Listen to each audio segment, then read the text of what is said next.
नमस्कार मित्रों, स्वागत है आपका अपने YouTube channel selection with Ravi sir में। मित्रों, आप सभी को पता है जो स्टूडेंट्स हैं क्लास हाई स्कूल के या क्लास इंटरमीडिएट के, उन सभी का 24 मार्च से एग्ज़ाम शुरू होने वाला है। आज मैं बैठा था तो मेरे मन में ऐसा विचार आया कि आज कुछ यूपी बोर्ड के बच्चों को मोटिवेट किया जाए। इसलिए क्योंकि देखिए, जो लोग इंटरमीडिएट में हैं उन लोगों को एक खासा अनुभव है यूपी बोर्ड परीक्षा में बैठने का, वहाँ पे एग्ज़ाम देने का और उसके तौर तरीक़ों का भी उनको ज्ञान है। लेकिन हाई स्कूल के जो बच्चे हैं वो नए हैं, उनके लिए ये एक तरह का नई चीज़ है। जैसे उनमें थोड़ी सी, बहुत सारे बच्चे ऐसे हैं जो थोड़ा सा क्या नाम है, कंफ्यूज हैं कि किस तरह से एग्ज़ाम होता है, किस तरह का पैटर्न आता है, किस तरह के क्वेश्चंस पूछे जाते हैं। तो मैं आपको बता दूं कि इसमें जितना भी आपने पढ़ा है, जितना भी आपके सिलेबस में है, उससे बाहर कहीं कोई भी चीज़ नहीं आती है। इसलिए आप लोग जितना ज़्यादा से ज़्यादा समय है वो आप लोग अपनी पढ़ाई पर दें। जितना भी समय आप अपनी पढ़ाई पर देंगे उसका ठीक फ़ायदा आपको रिज़ल्ट में ज़रूर मिलेगा। इसलिए मैं आपसे कहना चाहूँगा, निवेदन भी करूँगा आप लोगों से कि देखिए, आपका भविष्य आपके हाथ में है। जितना बेहतर से बेहतर पढ़ाई आप कर पाएंगे, हालांकि अब पढ़ाई से मेरा तात्पर्य सिर्फ इतने से है कि आप जितना भी कुछ पढ़े हैं उसका बढ़िया से बढ़िया रिवीज़न करें। अगर आप बढ़िया से बढ़िया रिवीज़न करेंगे तो उसका सीधा फ़ायदा आपको एग्ज़ाम में मिलेगा। दूसरी चीज़ यह है कि आप लोगों को खासा अनुभव है, खासकर हाई स्कूल के बच्चों को, कि आप जब विद्यालय स्तर की परीक्षा देते हैं तो जिस तरह के क्वेश्चंस आपको वहाँ पूछे जाते हैं विद्यालय स्तर की परीक्षा में, जैसे हाफ ईयरली एग्ज़ाम हुआ या क्वार्टरली एग्ज़ाम हुआ, इस तरह के एग्ज़ाम्स में जिस तरह के क्वेश्चंस पूछे जाते हैं उसी तरह का पैटर्न इसमें भी होता है। लगभग क्वेश्चंस भी उसी प्रकार के ही आते हैं, कुछ अलग से क्वेश्चंस नहीं आते हैं। इसलिए आपने साल भर जितना भी पढ़ा उसको मैं आप सभी लोगों से यही कहूँगा कि आप लोग बेहतर से बेहतर तरीके से उसको तैयार करें। रटने वाला आदत बिल्कुल छोड़ दीजिए। जितना भी कुछ है उस कॉन्सेप्ट को समझिए और उस कॉन्सेप्ट को इतना बेहतर तैयार कर लीजिए कि आपसे बेहतर उसको कोई और नहीं लिख सकता है। इस तरह का आप तैयार कर लीजिए, क्योंकि ये ज़रूरी भी है। और ये ज़रूरी इसलिए है, तरीके से उसको तैयार करें। रटने वाला आदत बिल्कुल छोड़ दीजिए। जितना भी कुछ है उस कॉन्सेप्ट को समझिए और उस कॉन्सेप्ट को इतना बेहतर तैयार कर लीजिए कि आपसे बेहतर उसको कोई और नहीं लिख सकता है। इस तरह का आप तैयार कर लीजिए, क्योंकि ये ज़रूरी भी है। और ये ज़रूरी इसलिए है क्योंकि जब भी आप एग्ज़ाम में बैठेंगे तो किस तरह के क्वेश्चंस हैं, किस तरह से उनको लिखना है, उसको आपको बहुत ध्यान से देखना होगा। साथ ही साथ मित्रों, मैं आप लोगों को ये भी बता दूं कि आप लोगों के लिए हालांकि ये पहला अवसर है, लेकिन यह है कि आप लोग बिल्कुल भी डीमोटिवेट ना हों। आप अपनी तैयारी बेहतर तरीके से करते रहिए और मैं आपसे बता रहा हूं कि एकदम निश्चिंत होकर के पेपर दीजिए। कोई दिक्कत नहीं है, जितना भी आप पढ़े हैं उतना ही आपके पेपर में आएगा, उससे अलग कुछ भी आने वाला नहीं है। इसलिए आप लोग तैयारी करिए, बेहतर तरीके से तैयारी करिए, रिवीज़न आप लोग करते रहिए, क्योंकि रिवीज़न ही एक ऐसा मेथड है जिससे आप एग्ज़ाम में एक अच्छा परफॉर्मेंस कर सकेंगे। और इसके साथ साथ मैं आप सभी लोगों को शुभकामनाएं भी दूंगा। हालांकि मैंने देखा है, मैं अभी गुरुकुल एजुकेशनल एकेडमी पडरी बाज़ार बस्ती में अध्यापक के तौर पर काम कर रहा हूं।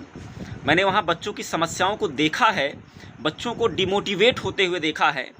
हालांकि कल हमने स्कूल में अपने बच्चों की विदाई का समारोह रखा था और हम लोगों ने उनको काफ़ी सारी चीज़ें बताई कि कहाँ से क्या क्वेश्चन, किस प्रकार के क्वेश्चन पुटअप किए जाते हैं, कौन से लॉन्ग आंसर्स, कौन से शॉर्ट आंसर्स पूछे जाते हैं, किस तरह के साइंस जैसे सब्जेक्ट्स में न्यूमेरिकल कहाँ से आते हैं, किस तरह के क्वेश्चन पूछे जाएंगे।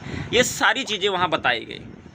हिंदी एक ऐसा विषय है जिसमें व्याकरण वाला जो अध्याय होता है या व्याकरण के जो हिस्से होते हैं उस सब में बहुत सारी चीज़ें होती हैं जो आउट ऑफ पेपर होता है।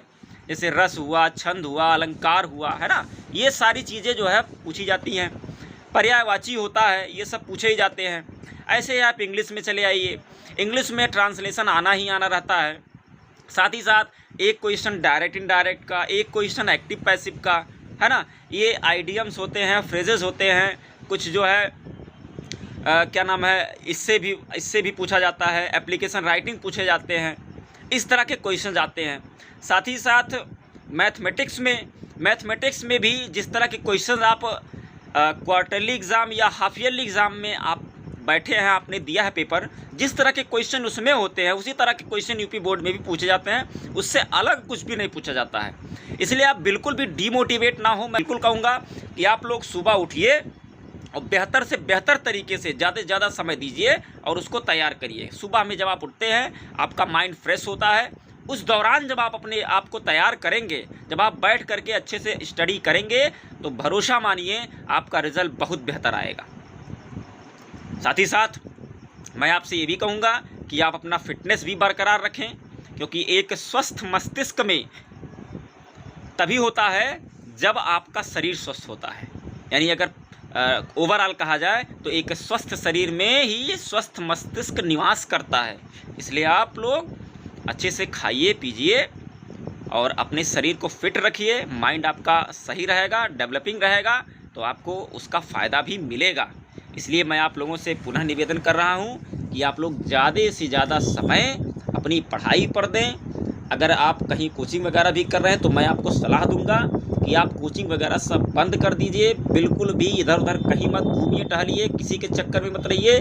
मैं आपसे सिर्फ इतना ही कहूँगा कि आप अब रिवीज़न करना स्टार्ट कर दीजिए, क्योंकि अब आपके पास 10 दिन का भी पूरा वक्त नहीं बचा हुआ है। इसलिए मित्रों, मैं आपसे निवेदन कर रहा हूं कि आप लोग ज़्यादा से ज़्यादा समय अपनी पढ़ाई पर दें। जितना भी सिलेबस आपको पढ़ाया गया है उस सिलेबस को आप तैयार करें। उस सिलेबस को अगर आप तैयार करेंगे तो उसका सीधा सीधा फ़ायदा आपको एग्ज़ाम में मिलेगा।